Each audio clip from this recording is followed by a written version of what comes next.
ముందుకెళ్ళండి చేపట్టండి.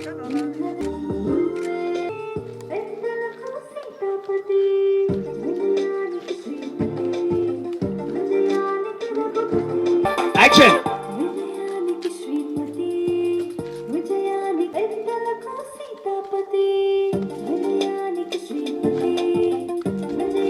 Correct.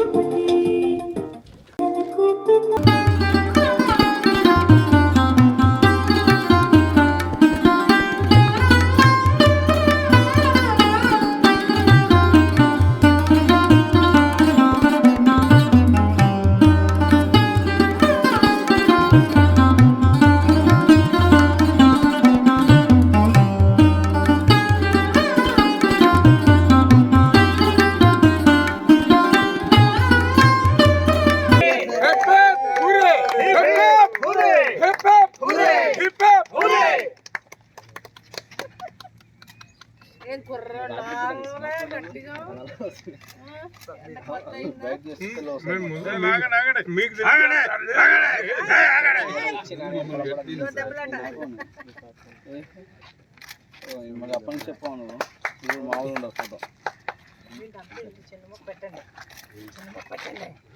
అదే రెండు sir ఒకసారి నాప్కిన్స్ ఏమమ్మా బాబు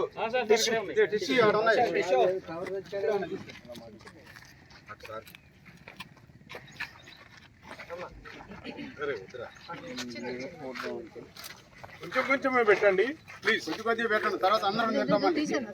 ఇప్పుడు ఎందుకంటే నాకు క్లాస్ ఉంటుంది పోయేటప్పుడు.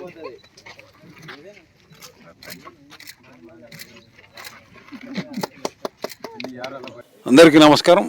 అలాగే ఇక్కడున్న అందరికీ థ్యాంక్స్ చెప్తున్నాను. ఎందుకంటే నా సినిమా చెప్పిన వెంటనే క్యారెక్టర్లు ఒప్పుకొని వచ్చారు. సార్ ఎస్పెషలీ చాలా సక్సెస్ఫుల్ మూడ్లో ఉన్నారు. Thank you sir.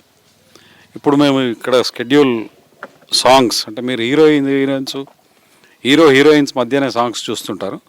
కాస్త నేను దాన్ని కొద్దిగా బ్రేక్ చేసి మన పేరెంట్స్ కూడా ఏం తప్పు చేశారు, మనని కన్నంత మాత్రాన వాళ్ళు ముసలైపోయారు అనుకుంటే పొరపాటని పేరెంట్స్ కూడా చక్కటి సాంగ్ పెట్టి మంచి చేస్తున్నాను. హ్యాపీగా చేస్తున్నారు, నాకు అదే హ్యాపీ. ఆ హ్యాపీ మూడ్లో ఉన్నాం. అందరికీ నమస్కారం. కింగ్డమ్ బ్యానర్ మీద సిఐ భారతి అనే సినిమాని గడ్డం రమణారెడ్డి గారి దర్శకత్వంలో మరియు విశాల పసునూరి గారి నిర్మాణంలో ఈ యొక్క సినిమా ఇది జరుగుతుంది. తల్లిదండ్రులకు సాంగ్ రాయడం, అది చాలా చక్కగా రావడం, దానికి అనుగుణంగా మురళీధర్ గౌడ్ గారు మరి రాగిణి గారు చాలా చక్కగా పాతకాలం రోజులు గుర్తు చేస్తున్నారు. ఇంకా చిత్రీకరణ జరుగుతుంది ఈరోజు. మీ అందరూ మరి మీడియా మిత్రులందరూ సినిమాను ఆదరించి మీరు ప్రమోట్ చేస్తే మరి పబ్లిక్ మమ్మల్ని ఆదరిస్తారని, అందరి మన్ననలు దీవెనలు ఉండాలని మనస్ఫూర్తిగా మీ అందరినీ కోరుకుంటూ సెలవు. Thank you. అందరికీ నమస్కారం. రమణారెడ్డి గారు దర్శకులు, వారే స్వయంగా కథ రాసుకొని కింగ్డమ్ బ్యానర్ పైన కథకి సిఐ భారతి అని చెప్పేసి పేరు పెట్టేసి, సిఐ భారతి అంటే మీరు అనుకున్న సిఐ గారు కాదు, దానికి వేరే అర్థం ఉంది. మన విశాల గారి సమర్పణలో చక్కటి కథ, నాకు ఒక అద్భుతమైనటువంటి అవకాశం ఇచ్చారు. సినిమాలో నటించడానికి ఇచ్చే అవకాశమే కాకుండా మాకు రాగిణి గారికి నాకు కలిపి మేమిద్దరం జంట ఈ సినిమాలో హీరోయిన్కి తల్లిదండ్రులము. మా ఇద్దరు కలిపి ఒక ప్రత్యేకంగా ఒక పాట రాసి స్వయంగా వారి దర్శకులు గారే మా మీద చిత్రీకరిస్తున్నారు. ఈరోజు పాట చిత్రీకరణ ప్రారంభమైంది, రేపటితో పూర్తవుతుంది. ఇది నాకు ఒక గొప్ప అవకాశంగా భావిస్తున్నాను. ఈ సందర్భంగా నిర్మాత గారికి, దర్శకుల గారికి, మా శ్రీనివాస్ గారికి ధన్యవాదాలు తెలుపుకుంటున్నాను. చాలా ప్రేమాభిమానాలతో నన్ను చూసుకుంటున్నారు. నాకు చాలా ఆనందంగా ఉంది ఈ సినిమాలో పనిచేయడం. ఈ సినిమా చాలా చక్కగా వస్తుంది, తప్పకుండా విజయవంతం అవుతుందనేటువంటి పూర్తి నమ్మకంతో ఉన్నాము. మీ అందరి ఆశీస్సులు కోరుకుంటున్నాము. నా తోటి సహనటి నటులకి, సాంకేతిక నిపుణులకి, మా డిఓపి శ్రీనివాస్ గారికి ధన్యవాదాలు. సక్సెస్కి సింబల్ తాను. ఈ మధ్య గెలుపు గుర్రం పరిగెడుతోంది.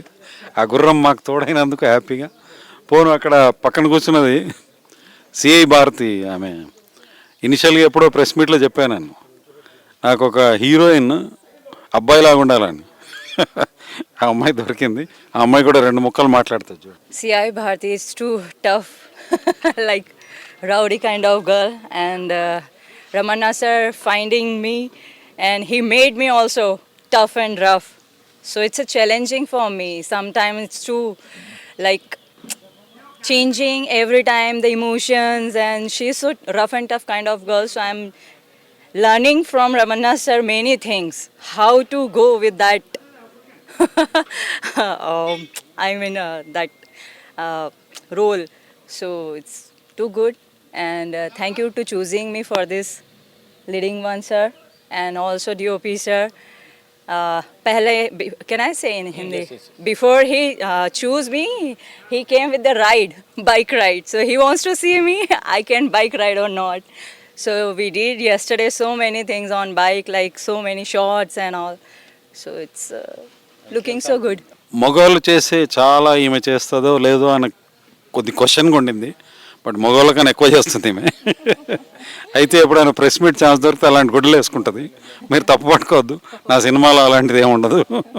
చాలా నీట్ సినిమా, యూత్ఫుల్, డెఫినెట్గా యూత్ ఎంకరేజ్ చేస్తారు. అలాగే ఆమె తల్లి రాగిణి గారు మాట్లాడతారు. హాయ్ అండి, అందరికీ నమస్కారం. ఎవరు అనుకుంటున్నారా? నేనండి, రాగిణిని. చాలా విచిత్రంగా కనిపిస్తున్నాను కదండి. చాలా మంచి క్యారెక్టర్ ఇచ్చారు. హీరోయిన్ మదరు, ఫాదరు మురళీధర్ గారు. నిజంగా చాలా సినిమాలు చేశాను, కానీ ఈ సినిమాలో నాకు చాలా సాటిస్ఫాక్షను. అన్ని సినిమాల్లో ఇప్పటివరకు చేసినట్లు ఒక సాంగ్ మాత్రం చేశాను సౌందర్య గారితో, అది కానీ ఈ సినిమాలో మాత్రం నాకు రమణారెడ్డి గారు ధైర్యంగా నాకు 2 సాంగ్స్ పెట్టారు. బాగా వచ్చినాయి అని అనుకుంటున్నాను నేను. బాగా వస్తాయి కూడాను. కష్టపడుతున్నారు, బాగా కష్టపడుతున్నారు మమ్మల్ని పెట్టుకుని. చాలా మంచి క్యారెక్టర్ ఇచ్చారు. నిజంగా ఈ సినిమా బాగా సక్సెస్ అవ్వాలని మీరందరూ కూడా ఆదరించాలని మనస్ఫూర్తిగా కోరుకుంటున్నాను. ఎందుకంటే ఈ సమ్మర్లో ఎంత కష్టపడుతున్నారో అనేది మేము చూస్తున్నాం కాబట్టి ఈ సినిమా చూశాక మీకు కూడా అర్థమవుతుంది. హీరోయిన్ కూడా చాలా హుషారు అమ్మాయి దొరికింది డైరెక్టర్ గారికి. డైరెక్టర్ గారు ఎలా చేయించుకోవాలనుకుంటున్నారో, ఎలా చెప్పాలనుకుంటున్నారో ఆ సీన్ని మనందరికీ కూడా అలాగే చేసి చూపిస్తుంది ఆ అమ్మాయి కూడా. హీరో కూడా మంచి అబ్బాయి, చాలా బాగుంది. స్టోరీ చాలా బాగుంది, నాకైతే చాలా నచ్చింది. మావి కూడా కామెడీ సీన్స్ ఉన్నాయి, సీరియస్ సీన్స్ ఉన్నాయి, అన్నీ ఉన్నాయండి దీంట్లో. ఎమోషనల్, కామెడీ అన్నీ ఉన్నాయి. మీరందరూ కూడా థియేటర్కి వెళ్ళి చూస్తే చాలా ఎంజాయ్ చేస్తారు. పాటలు మాత్రం చాలా ఎంజాయ్మెంట్గా ఉందండి. వాణిశ్రీ గారి లాగే కనిపిస్తున్నామని అంటున్నారు. నిజంగా దేవుడిచ్చిన వరం నాకు. ఎందుకంటే వాణిశ్రీ అమ్మగారికి నేనంటే చాలా ఇష్టం. మేమిద్దరం కలిసి భద్రాద్రి రాముడు అది సినిమా చేసినప్పుడు ఆవిడ నన్ను చాలా ఇష్టపడ్డారు. ఈవేళ ఆ గెటప్పే నాకు ఇచ్చారు మా డైరెక్టర్ గారు. ఎందుకు ఈ గెటప్ వేయాలనిపించిందో నాకు తెలియదు, కానీ ఆయన అడుగుతా తర్వాత. ఇంకేంటి సార్? ఓల్డ్ హేమమాలిని గారిలా ఉన్నానంట. ఇంకంతకన్నా అదృష్టం ఏముందండి. నిజంగా thank you so much sir. నిజంగా మంచి క్యారెక్టర్ ఇచ్చారు. ఇలాగే పత్రికే మిత్రులు అందరూ కూడా, మీరందరూ కూడా సపోర్ట్ ఉండి ఈ సినిమాను ముందుకు తీసుకెళ్లాలని, చాలా చాలా విజయం కలిగేలా చేయాలని మనస్ఫూర్తిగా కోరుకుంటున్నాను. పాటలు వస్తే తప్పకుండా నేను డాన్స్ చేయడానికి రెడీ. ఏం చేయమంటే అదండి, ఆర్టిస్ట్ అన్నప్పుడు. అది అందరికీ తెలుసు అండి. ఎనర్జీ అంటే సరదాగా మామూలుగా టీవీ యాక్టర్లకు అంత ఎనర్జీ ఉంటుంది అంటారు. అలా ఉండదు. అలా కాదు. సినిమాయే, సీరియల్లే. కానీ నన్ను ఎప్పుడు కూడా ఇలాగ ఇదే ప్రేమతో 35 years అయిందండి ఇండస్ట్రీకి వచ్చి. నిజంగా ఇప్పటికీ అదే ప్రేమ అభిమానాలు చూపిస్తున్నారు. అందుకని అడుగుమనండి సార్, పర్వాలేదు. నా 12 years అప్పుడు వచ్చాను. అలా చెప్పనండి. థ్యాంక్ యూ సో మచ్ అండి, ఇంత మంచి అవకాశం ఇచ్చినందుకు. నేను ఎప్పటికీ అదే రమణారెడ్డి గారికి ఎప్పటికీ రుణపడి ఉంటాను నేను. ఆయన రియల్ స్టోరీలో మంచి వేషం ఇచ్చారు. గ్రీన్ కార్డ్ సినిమాలో కూడా ఒక సీనే కానీ హీరో కాంబినేషన్లో ఇచ్చారు. చాలా మంచి సీన్, అది కూడా నాకు ఇప్పటికీ గుర్తుంది. నాకు ఇలా గుర్తుపెట్టుకుని పిలిచే డైరెక్టర్లు ఇప్పుడు వేళ్ళ మీద లెక్క పెట్టొచ్చండి మాలాంటి వాళ్ళని. ఎందుకంటే వేలలో వేళ్ల మీద మళ్ళీ అర్థమయ్యేటి చెప్పు. వేళ్ల మీద అన్నా అండి. మా డైరెక్టర్ గారు చూడండి ఇలాగే ఏడిపిస్తారండి. షార్ట్కి ఏదో డైలాగ్ చెప్తారు, అది చెప్పేలోపు ఇంకోటి ఏదో అంటారు, మాకేమో కన్ఫ్యూజన్ అయిపోతున్నాం. అలా అనకండి సార్, ప్లీజ్ సార్, దయచేసి అని బతిమాలుకుని యాక్టింగ్ చేస్తూ ఉన్నాను నేనైతే. చెప్పు. వదులు. నేను మైనస్ కూడా వద్దు, ఏం లేదు, ఇక వచ్చేసారి ఇలాగే నవ్విస్తున్నారండి. నిజంగానే చెప్తున్నాను సార్, మనస్ఫూర్తిగా చెప్తున్నాను. మంచి డైరెక్టర్ గారు, చాలా బాగా చేయిస్తారు మాతోను. తెలుగు అమెరికాకి వెళ్ళి చెడిపోయి థ్యాంక్ యూ సో మచ్ అండి.